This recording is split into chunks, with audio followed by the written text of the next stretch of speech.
In for a base-filled bin. Take an arrest, a beating or a failed attempt on the chin. I'm a soldier for the party and I know we're gonna win.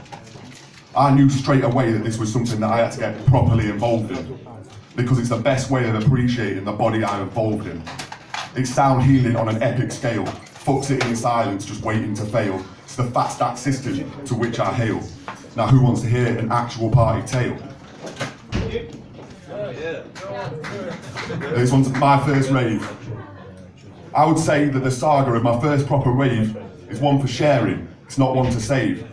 I was only 17, with no real direction or inspiration, just hanging out in general, waiting for a situation. I was open to anything with little limitation. I'd already been kicked out of the family home, into a rule and nag-free zone, doing what I want and doing it on my own. No interrogation, no obvious moan. I do love my family, but I'm sure they could be a clone. With this newfound freedom, I headed to Sheffield on an unplanned adventure. Saturday night, busy city centre, group of mates, on a bender. There's a large window of possibility when you go out just to see what happens, but there was a club called Court that was in our sight to be the night's trappings. We were in the queue trying to look older, chest out, head back, arm folded. Stand off with security, trying to look bolder. But hope and confidence wouldn't be enough to get us into this club, as their electric ID scanner nipped that in the bud. Confused and let down, we sauntered down the road as a random guy approached, told us to follow him but be quick. We ran with him to a bus stop just outside Wicks. Him and his friend said we're going to a party, no one questioned it, not even the chicks. And we paid the bus driver 40p, and on the bus, people like us filled every seat. Sheffield to Haversidge, on the very last bus, in it till the end, hoping sheer will and fate will save us. This happened to be the one and only day in my life that I've worn contact lenses. I literally had to scratch the fuckers out my eyes, and then suffer the short-sighted consequences. From Haversidge village, we just seemed to blindly walk up a dark hill. The hustle of Sheffield was behind us. The hustle of Sheffield was back in the city. At this point, I still didn't know what was going to hit me. About halfway up the hill, and I was at the front of the pack, a man appeared over a fence. He seemed taken aback.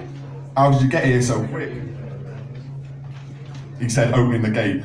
"The rig's not on yet, you can either help or wait. But head down and run though, we can't let traffic see people." We ran down to the bottom of a grass lane, and someone asked me to help carry stuff from his van. I obviously helped and others did the same. Just carry and follow the man, he's obviously got a plan. We were rushing around and then all of a sudden it was like blam! Loud, heavy, hard, deep, fat. Adjectives are not enough to describe the harmonious transition into that fat party vibe. Beauty connected, it was awesome, it was right. I don't know if before this I was ever actually alive. I'd finally found out how the real people survive. Throughout the night, more and more people came to dance in the woods. Obviously a few barters and exchanges of goods, but that wasn't the reason for this, I can tell you that for sure. Society's fucked, people are trying to find a cure.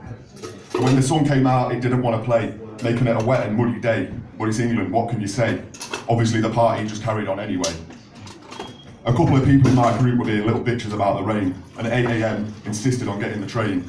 We always stick together but we're allowed to complain. 10 years later, I still know that 8 AM is lame. And as we were leaving, I realised I knew this location. It was actually one of my family walk destinations. Visits to this place always seemed like a special occasion. I still find that coincidence amazing.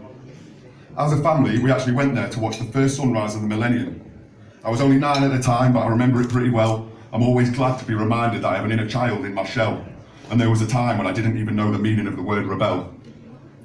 And it's called Surprise View, which is another nice twist. And if you're ever in the peaks, it's not to be missed, and if I'm with you, I'll probably insist. We left back up the grass lane to the hill we'd come up earlier, cut across some wet fields to the train station. Pretty long train journey home, feeling like a mental patient, trying to understand the whole of the universe in an equation. I obviously got back safe and sound, just with much wider eyes. After that view had given me such a surprise, and overwhelming rushes of nostalgia and pride. I had literally never felt so actually alive. It was like a massive, well, thank fuck for that. Didn't know it, but that's what I was looking for. And even when there's big periods when I can't go to parties, I just find it settling to know that they're happening. That was my first week.